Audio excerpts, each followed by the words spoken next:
does have a habit every now and then of leaving his left hand out there. And when he does, he's suspect to a right hook.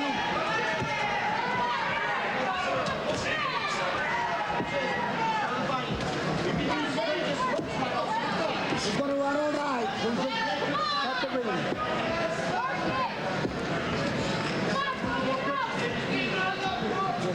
And this is just going nicely the way Santos wants it to, Barry. Ring center, he can move. Just go in a circle. He's just circling to his left, then back to his right, throwing the jab out there. Gomez not as busy as he was earlier. Where's that body attack that he showed earlier? Well, they tried it right there, but one only. 1 to 3, 1 to 3. Good left hand from Gomez there. Watch your holder, watch your holder. Take him and jab it, come on.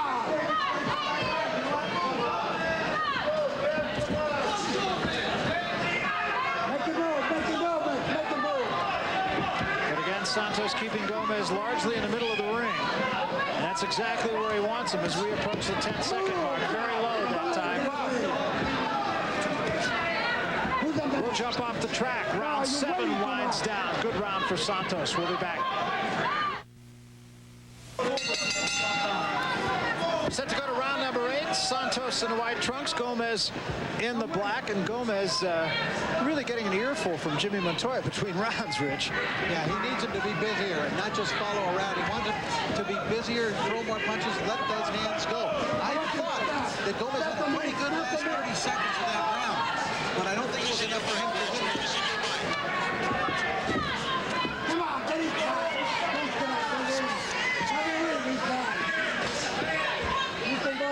Santos now again able to keep Gomez right in the center of the ring. Pound him when he does that. If he says to fight, make him fight. He's stronger than him. And Gomez right now is doing exactly as Rich Murata suggested. He's just kind of following David Santos around. In Santos' corner, they were telling him to double and triple up on the jab, and he was impressing upon him the idea of impressing the judges by doing that. Well, that's very true, and that could account for the fact that Gomez has lost as many split decisions as he has. It is very difficult, oftentimes, for judges to really give credit where it's due to body punchers like Gomez.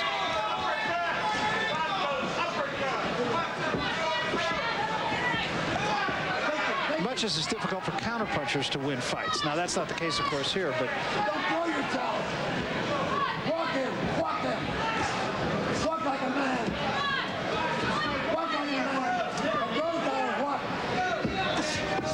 Gomez is having trouble with the movement of Santos. It seems like sometimes he sees him moving and he just waits and waits and waits.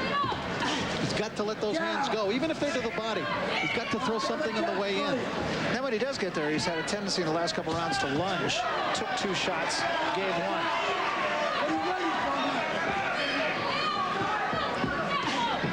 I don't want you to do that jab. Santos fighting a very intelligent fight here. Make him throw punches at you. Little cut over the left eye of Gomez. Jab over him, right. Got there with the right hand, but Santos again spinning off the ropes. Max is determined, and remember, he probably will not wear down. He's the kind of fighter who keeps gaining strength as the fight continues. At least that's been his history. A cut is not anything that's a big problem right now, but if Santos is able to work it with the jab, it could become one. What are you waiting for?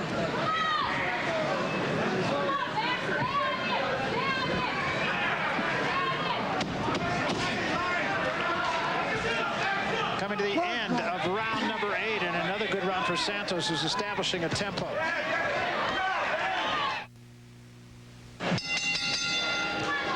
We come to round number 9, and a little bit of urgency, I think, in the corner of Max Gomez.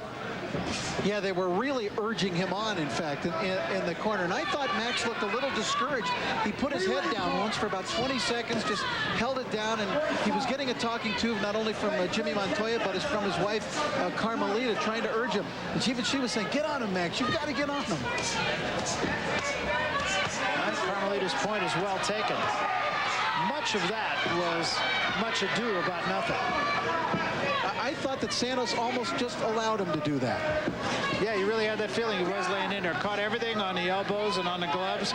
You talked about Carmelita Gomez cheering on her husband, but also offering some sage advice between rounds, and that is get on him.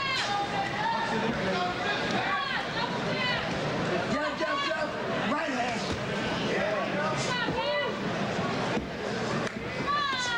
Her voice very distinctive at ringside. Montoya wants Gomez to jab, though, Barry, and he hasn't done a lot of that, at least not successfully, because Santos has just out-jabbed him completely. And it's hard for Max to out-jab a guy. That short torso of his and those arms. You know, I just wonder if he just must curse the fact that he's 5'3", you know? I mean, 126-pound weight division, you're 5'3". You're never going to be as tall as that. He says even in sparring all the time, he just works with taller guys all the time. Yeah, and it makes that task of getting inside against the guy who is taller, has longer arms, bigger reach advantage, like Santos. And you sort of become what Max Gomez has been, and that is a guy who has to take 3 or 4 punches to get inside. And that only goes so far in boxing.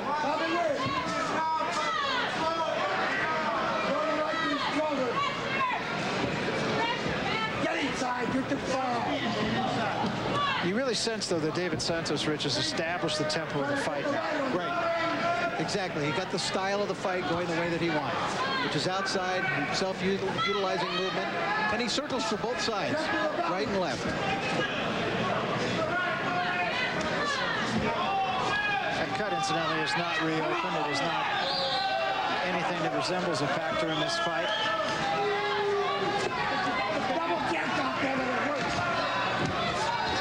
You're hearing some impatience from the crowd. You know, Barry, David told me yesterday that he thought that he might get some boos if he ended up utilizing a lot of movement in boxing. But you do what it takes to win, and that's what it takes to win, I believe, in this case.